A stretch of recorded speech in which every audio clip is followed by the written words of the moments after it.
TV. Hey everybody, CatSynth TV, and today we are exploring the CMI V from Arturia's V collection. It is a software synthesizer that emulates and reimagines the famous Fairlight CMI from the early 1980s. In this video, we're going to look at a bit of that history and then walk through some of the basic features and presets of the CMI V before delving into the synthesis engine and editing. And as always, please subscribe to this channel for more synthesizer content coming out regularly. The CMI, which stands for Computer Music Instrument, was introduced by Fairlight in 1979. It was the first commercially released synthesizer to use digital sampling, and its creators are credited with coining the term. The sampling engine, with limited RAM and 8-bit recordings, may seem primitive by today's standards, but was revolutionary at the time. The CMI also included a rich, time-varying additive synthesizer. Along with its groundbreaking sampling and synthesis engine, the CMI had a unique design featuring not only a keyboard, but a graphics terminal with a light pen control and an ASCII keyboard, making it as much a computer as musical instrument. It made quite a splash, and was used by a range of well-known artists. One of the first was Kate Bush. Other early adopters included Peter Gabriel, Cabaret Voltaire, Coyle, and Herbie Hancock. Fairlight introduced the CMI Series 2 in 1982, which added more CPU and RAM, expanded sampling quality, and Page R, one of the first graphical multi-track sequencers. It was an extremely popular instrument, appearing on many albums throughout the early 1980s despite its hefty price tag. In terms of features, design, prestige, and price, it competed with that other holy grail synthesizer of the early 1980s, the Synclavier. But it also inspired a generation of lower-cost, more accessible sampling instruments, such as the emulator series from EMU. The Arturia CMI builds on this legacy. It emulates the sound and design of the original, but also adds new features beyond the original's capabilities. They do reproduce a CMI-like look, including a functional terminal screen. The light pen doesn't function, but the ASCII keyboard does. And if you try typing a specific set of characters, you can even trigger this Easter egg. C'est bien, il est super pour le Fairlight. Génial! You're welcome. The number of real-time controls, switches, and sliders is expanded, and there is a second additive synthesis engine, which we will look at more later. For now, let's explore some of the presets, starting with a recreation of the famous Sarar sample and patch.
In this next section, we explore the engine and sound editing of the CMI V in more detail. Let's open up that additive pad we heard earlier.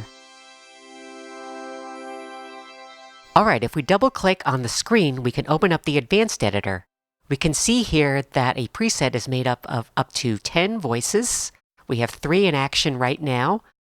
And let's open up voice 2. This looks like it uses the Arturia new additive synthesis engine, as does voice 3. Let's listen to that.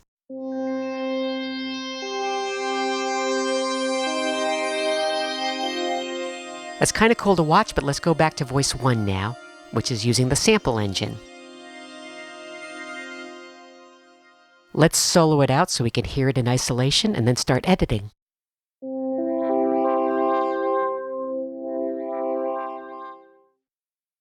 Okay, so one of the things we can do is select a different sample. The entire CMI library is available. Let's choose the bassoon. I like the bassoon. Let's go back to the editing view.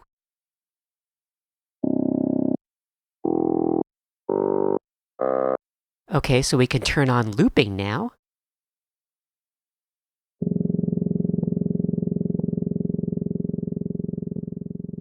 It's not a particularly satisfying loop, so let's start to change the start and end points for it. We can also open up the filter. That adds in the high frequencies as well as the aliasing artifacts. Let's hear all voices together.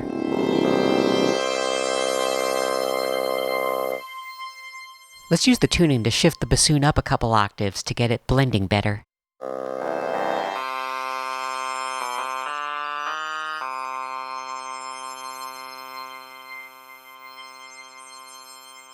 And shift the filter down to get rid of some of the aliasing.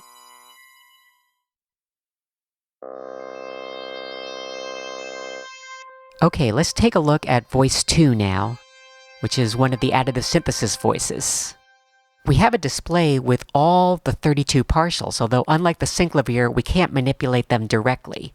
Instead, we have these evolution controls that we can use to change the overall shape and spectrum of the sound.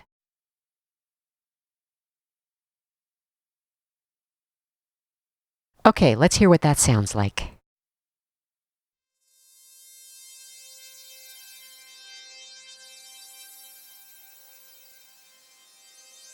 Let's put that back in context.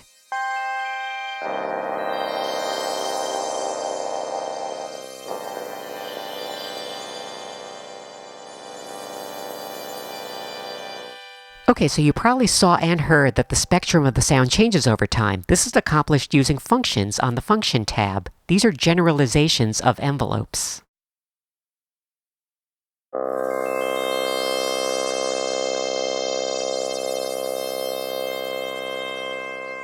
We can go to the Mapping tab to see how the functions are mapped.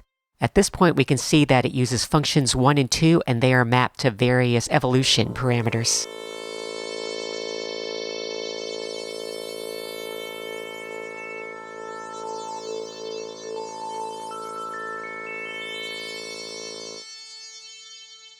Okay, now we're going to add a 4th voice to this sound. We're going to use the legacy additive synthesizer from the original Fairlight. Let's go to the Edit screen, and we can start to draw contours for the various partials in the sound. We're right now drawing one for partial 1.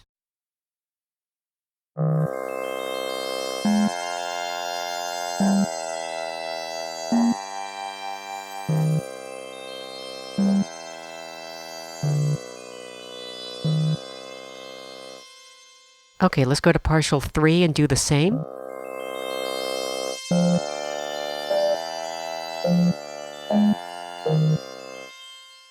Now let's add partial 5 as well.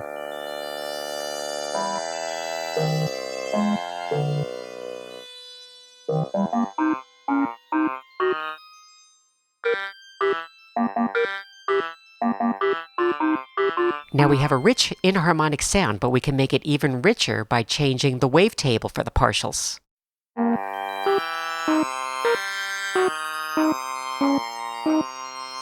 Now when we switch back to the control view, we can see the resulting sample waveform of the partials.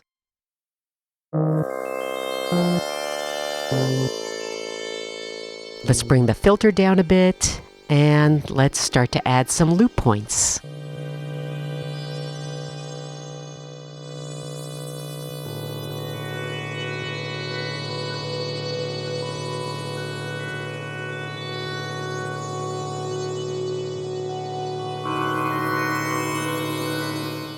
In this next example, we use the 82 Disco preset.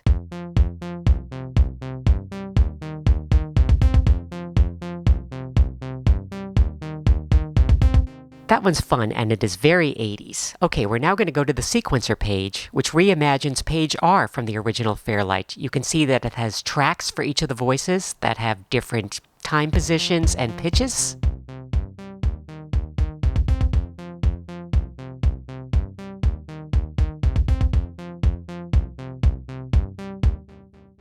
We can select a note and change its pitch on any of the tracks.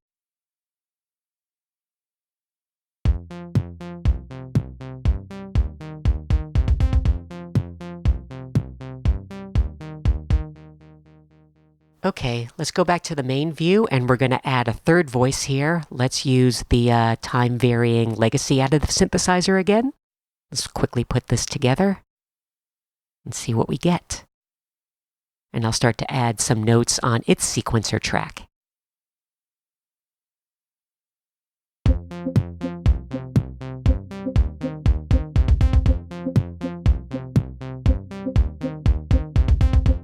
Okay, let's start to change some of the notes so that we get a little more variation in our rhythm.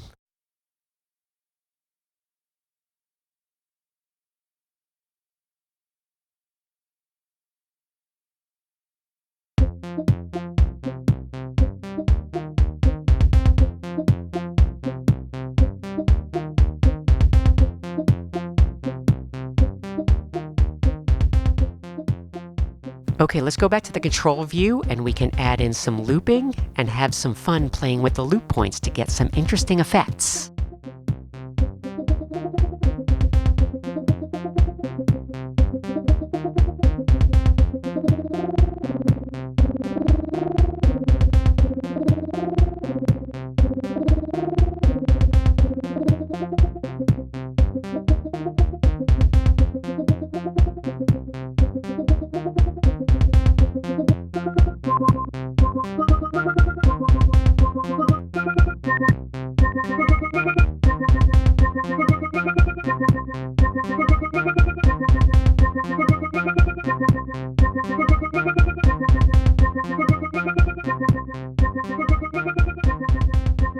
Okay, we're now going to go to the assign view and change some of the controllers to map to different functions in the sound. Let's map this one to filter. And now we can go back to the main view and play with the controller. We're going to have a lot of fun.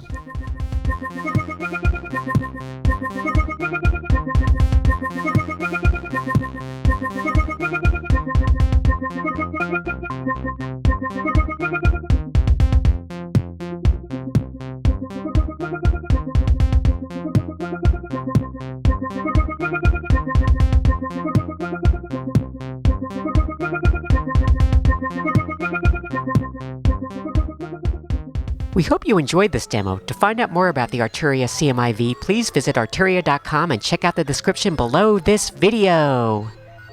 Thanks for watching. Check out more at www.catsynth.com, and please subscribe to CatSynth TV.